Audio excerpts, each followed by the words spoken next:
Hello, and thank you for tuning into this week's Mayor's Update. As always, we have a lot of important information to share with you here, so please feel free to share this video with your friends, family, relatives, and anyone else who you think may find this information helpful over the course of the coming week. We are back open to the public here at City Hall. Many people have already stopped by to come visit us in our offices. It's great to have people back in the building. So please do know that if you do need to utilize any of the services that we have here in our departments, you are still able to use any of the online systems that we've been using in the past, but you can also now enter the building through either the front door or the handicap entrance and utilize and come visit all of the offices that we have here in the building. So it's great to see people back in our offices again. Our COVID-19 vaccination process is moving forward. Governor Baker announced this week that on Monday, April 5th, those 55 years old or older, as well as those with one comorbidity, are able to be vaccinated. And then again on April 19th, anyone in the general public age 16 and older are going to be eligible to be vaccinated. Now, we are going to start our first dose clinics up again at the PACC come April 1st. And we are expecting our vaccination supply to increase to accommodate those new first shots as well. As more information on that vaccination process, the registration procedures, and everything else that goes with it becomes available, we will be sure to let you know in as many ways as possible. This past week, we had a surprise delivery of 200 doses go to our clinic. So that is why we put out a one call over our code red system to let people know that there was a limited amount of appointments available. We will do something similar if we get an extra dose or extra shipment or things of that. We will try to make sure that every shot that we get gets into someone's arm so that everyone who does want to get vaccinated does get vaccinated. We have not wasted a single dose yet, and I'm very proud to say that we have not wasted a single dose yet. We have had a wait list. If you are having trouble finding or registering for an appointment, that wait list is actually structured by the primary care physicians in the area. And there are appointments also reserved for referrals from primary care physicians at every clinic. So your first way to register for an appointment is either online or through our city's call center. If you have any issues, let your primary care physician know, and there may be a way for them to be able to get you in on the wait list if there are any extra doses at the end of the day.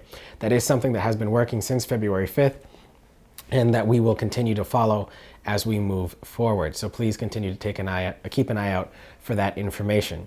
We were also able to host a vaccination clinic over at Haywood Wakefield Place for their senior living facility this past week. Thank you very much to the Wachusett Medical Reserve Corps for assisting us by providing the medical staff and the staff volunteers to assist with registration at the event. We vaccinated about 150 patients at that clinic as well, and we will continue to go forward. Our teachers were vaccinated last Saturday, so all of Gardner Public Schools teachers who wish to be vaccinated have been vaccinated at this time, which is great to hear.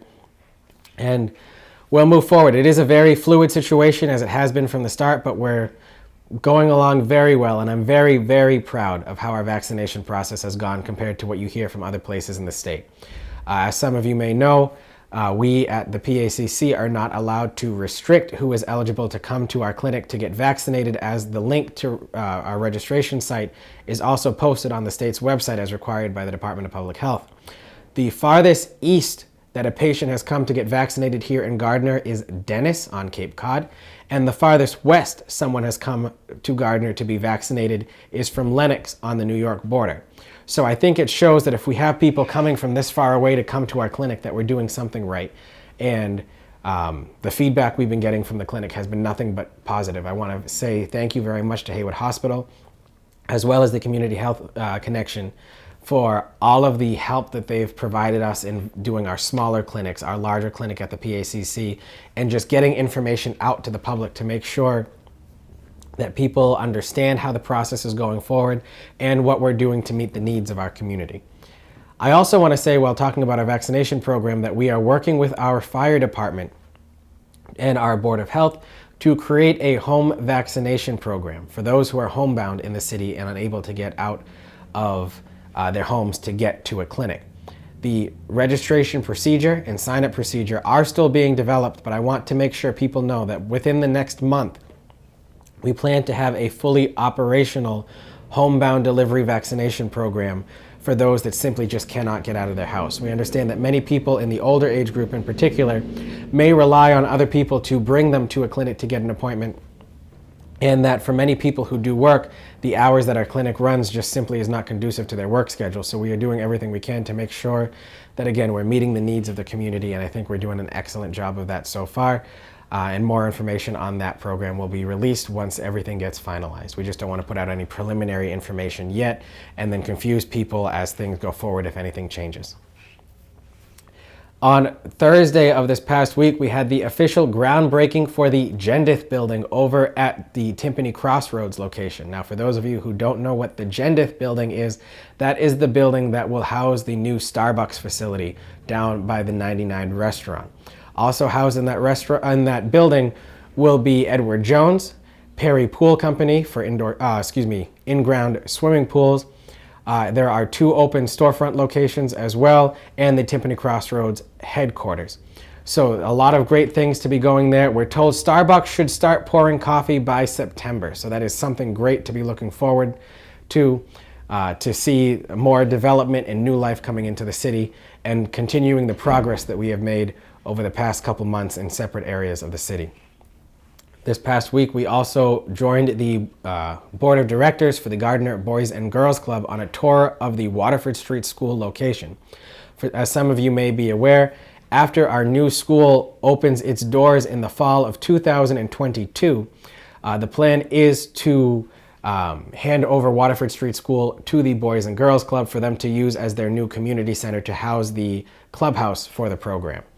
This is something that has been in the works for several years and is something that I'm very excited to see the light at the end of the tunnel. The board was very excited to see what the school has to offer, and I look forward to seeing how we can continue to utilize that building to make a positive impact on our youth here in the city.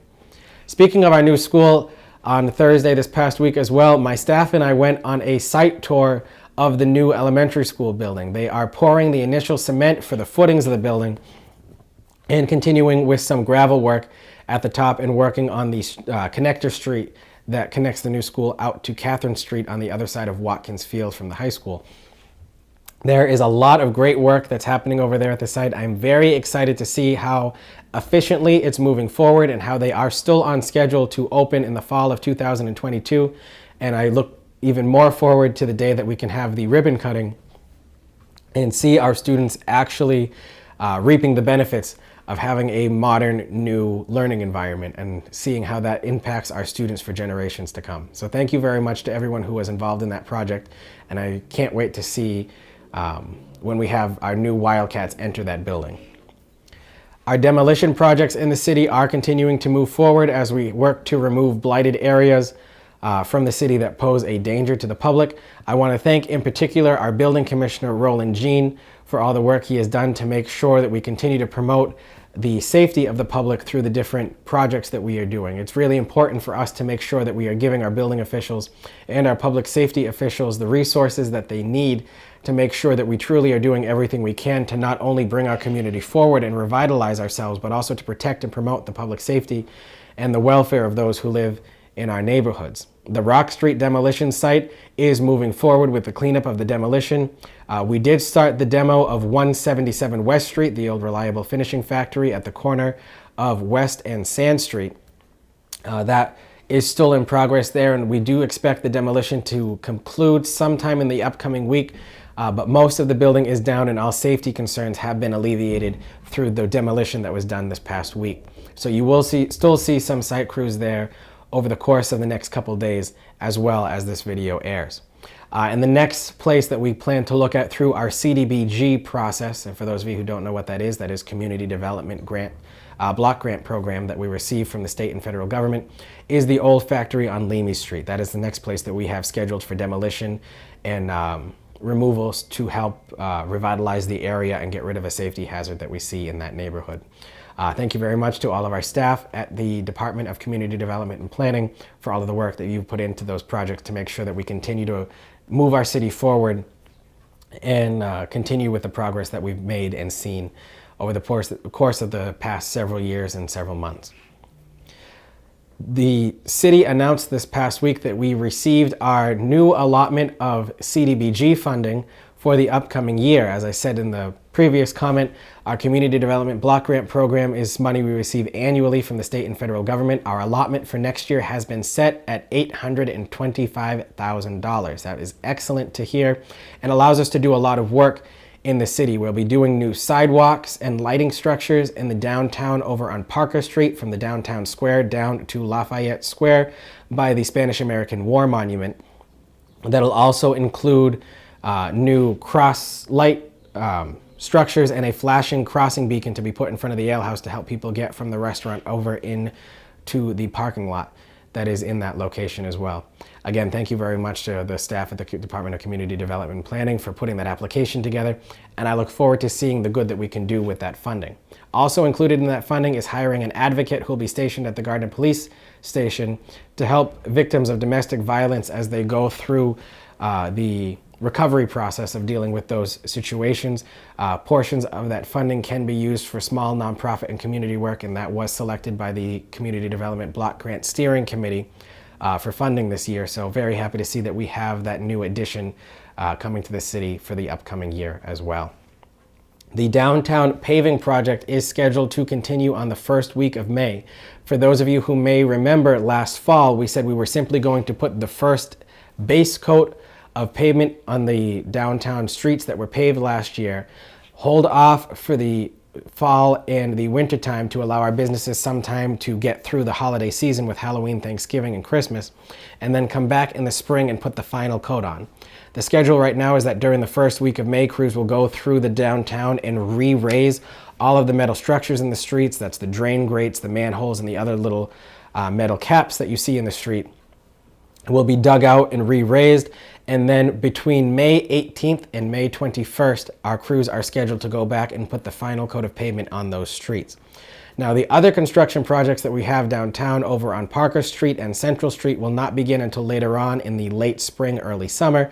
However, we want to make sure people have as early a notice as possible that there will be paving done on the streets that they worked on last year as early as the first week of May. While speaking about our infrastructure projects, we do have an update on the Pleasant Street Bridge, now renamed the Corporal Lawrence Lukasevicius Memorial Bridge. Traffic is scheduled to be able to travel that bridge by the end of April, so I'm hoping by mid-April they'll start allowing some cars slowly through there, and there will be a formal dedication ceremony around Memorial Day by the Commonwealth to formally name the bridge after Corporal Lawrence Lukasevicius, who was a Gardner resident who was killed in World War II. So we're very excited to see that bridge open back to the public very soon, as I'm sure many of you are as well after several years of being closed. And the last thing that we are going to close on today is a slight fun little push for the Gardner Museum. The Gardner Museum has unveiled a refurbished original simplex time recorder in which workers who would go to the different factories in town would take their time card and punch in to work when they arrived in the morning.